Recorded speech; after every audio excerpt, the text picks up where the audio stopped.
Hello and welcome to World Talks on TVP World. My name is Sasha Farbach. In Georgia, the case of activist Nino Datashvili has become a flashpoint, raising urgent questions about justice, repression, and human rights. Her detention and the controversial push for forced psychiatric transfer have sparked outrage at home and abroad, with critics warning of Soviet-era tactics returning to the present. We're now connecting with the husband of Nino Datashvili, Godi Pruidze, who joins us to share his perspective on the case. Thanks so much for joining us here on TVP World. Thank you for inviting me. I want to just start with your initial reaction, Godi, when you found out that your wife would be undergoing this kind of psychiatric treatment, being transferred. What was going through your mind? What was your initial reaction to all of that? Initial reaction was very horrible. I was devastated because this kind of stuff had been happening and was happening in the Soviet Union. Several and many Georgian dissidents during Soviet era have been detained in psychiatric facilities, and it came back this kind of thoughts about that. Mm-hmm. And especially it was a case that I never thought this could be happening. It's a lot of emotion, I'm sure. Mm-hmm. There have been lawyers accidentally at that place, and when judge, there was a kind of special court procedure. It was not actual court, but it was kind of, procedural court, which decided that. But before that, they were transferring my wife to the court, but they did lie to my wife that it was about medical evaluation, which most likely was about that she was damaged by court mandators, court defenders, and it was no longer valid because it was already 2 months later after physical activities have been happening. So nobody thought that it would be about her psychiatric evaluation, this so-called medical evaluation. And she said there's no way to go there for the court because it makes no sense. And she didn't attend. So she didn't actually know what was happening. Mm-hmm. So, and the lawyers went to the court to say that this is not reasonable, but judge who was only judge for 1 month decided to assign her so-called psychiatric evaluation. Mm-hmm. And after that, lawyers came and gave interview to the media, and then all the people in Georgia society have been outraged, and people started different psychiatrists, activists, also political representatives started to voice against that. And there have been also meetings, demonstrations. Yeah. On that note, Godi, you said that there's been this list of psychiatrists and professionals in defense of your wife. There is clear support there. I believe it's nearly 500 mental health professionals. Does that give you hope in terms of support in all this? Yeah, it was actually good enough that prosecutors have been kind of afraid that it would be too much voiced out, and therefore they decided not to enforce her transfer to psychiatric facility, but rather experts which have been actually working from Soviet era, and they are responsible for damaging lots of Georgian patriots during the Soviet era.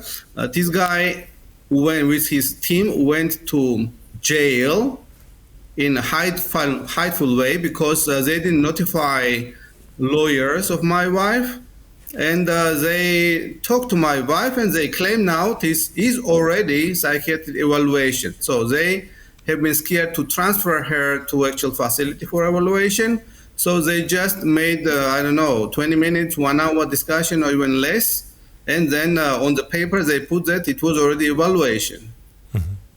And so otherwise, Georgian society said my wife to be transferred to psychiatric facility. And during this whole process, Guido, have you had any contact with your wife?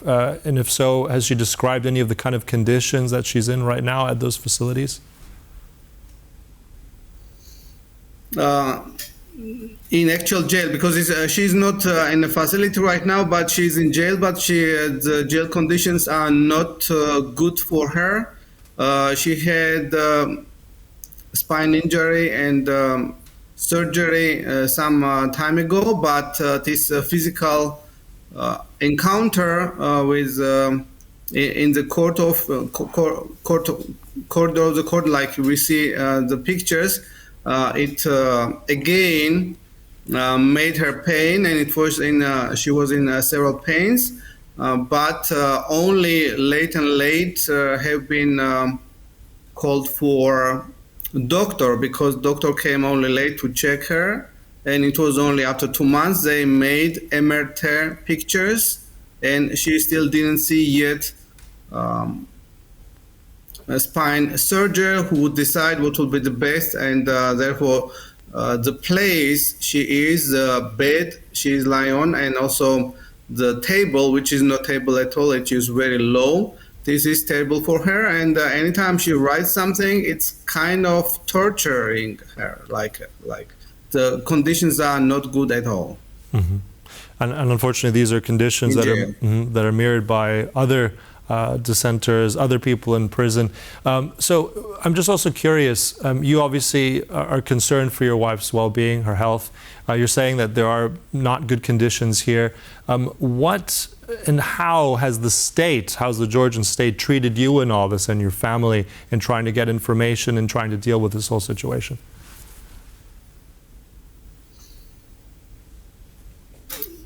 Yeah, the family was initially denied to bring her some special apparel so that her spine would stay in place. And we wanted to bring a good mattress for her, but it was denied so far. And maybe after surgery would see her, that would be possible.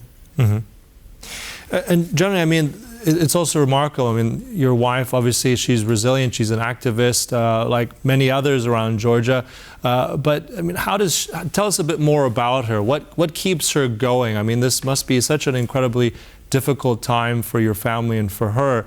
What makes her push on? What do you think she would like to tell us if she could be speaking to us right now? Yeah, she would say that Georgia is in danger to lose statehood because practically Russia is governing Georgia, yes, through Georgian people, but eventually is Russian oligarch, and he is solely controlling Georgia, and partially now the Russia is helping out a lot with intelligence, and therefore my wife would say that, and actually she's saying that we Georgians should fight for Georgia and continue fight so that we would win, and we don't go back to USSR, don't go back to Russia. And do you have any? I was very, very happy that the court, which took place 3 days ago, she was talking very brave way and was going to details about incorrect and unlawful prisoning of her, and I'm very happy that she is strong mentally and fighting back against these unjustful assignments. You're saying it unjust. Do you have any, let's say, where do you stand with the idea of your wife getting any sort of fair treatment, just treatment in terms of the courts or this whole system? Do you think that she'll be treated fairly by the authorities at all?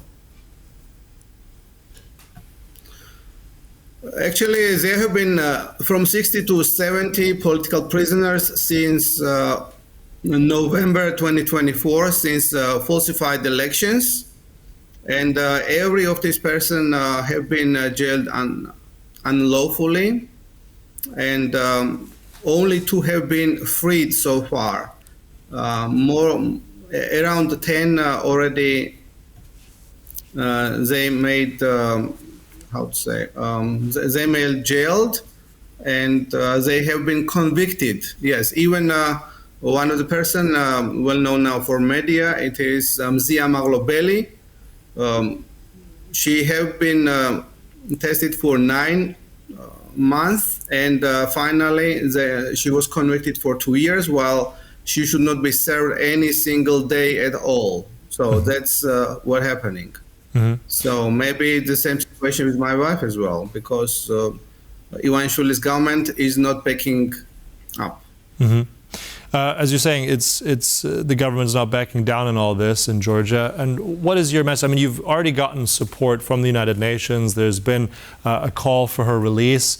What message, or what would you like to see now come also from other maybe Western countries, from the European Union, the United States? What are you expecting them to say in all this?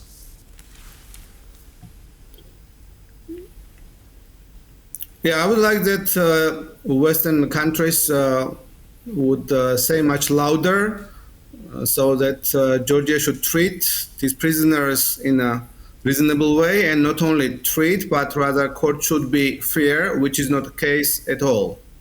So they should be all freed, because practically against no of these 70 people, they have anything to be jailed. So it's just political decision that they need these people to be in detention facilities. Well, we can't imagine. So they want to make, actually, by jailing this, my wife and other fellows, they want Georgian society to shut down and not to be active against unlawful activities of so-called government. Well, I'm sure this is a very it's a difficult time for you, I'm sure, and your family, and we wish you continued hope and resilience in this very, very, very difficult time, emotionally also for you, and as also many in Georgia, but also abroad, look at this with a lot of anxiety. We'll close it there. Thank you so much also for sharing this story with us, for highlighting this really important issue. That was our guest here today, Godi Pruidze, who's the husband of jailed activist Nino Datashvili. Thank you so much. Thank you for talking about my wife. And thank you for watching. That concludes World Talks here on TVP World, but stay tuned, much more coming up, so stay tuned. Goodbye.